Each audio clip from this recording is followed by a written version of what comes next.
Hollywood ചരിത്രത്തിലെ ഏറ്റവും ചെലവേറിയ മ്യൂസിക്കൽ ബയോപിക് ആണ് മൈക്കിൾ ജാക്സന്റെ ജീവിതകഥ പറയുന്ന മൈക്കിൾ.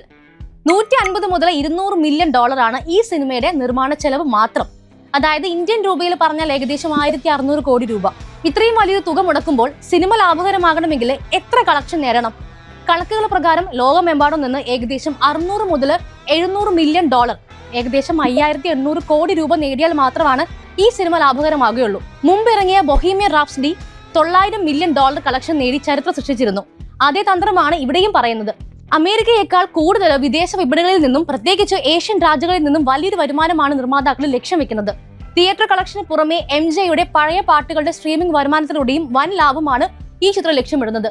സിനിമയുടെ നിർമ്മാണത്തിൽ എസ്റ്റേറ്റ് നേരിട്ട് പണം നിക്ഷേപിച്ചതുകൊണ്ട് ബോക്സ് ഓഫീസ് ലാഭത്തിന്റെ വലിയൊരു പങ്ക് നേരിട്ട് എസ്റ്റേറ്റിലേക്ക് എത്തും.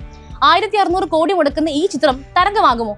നിങ്ങളുടെ അഭിപ്രായങ്ങൾ കമന്റ് ചെയ്യും. കൂടുതൽ അപ്ഡേറ്റ്സിന് വേണ്ടിയിട്ട് പേജ് ഒന്ന് ഫോളോ ചെയ്തോളൂ.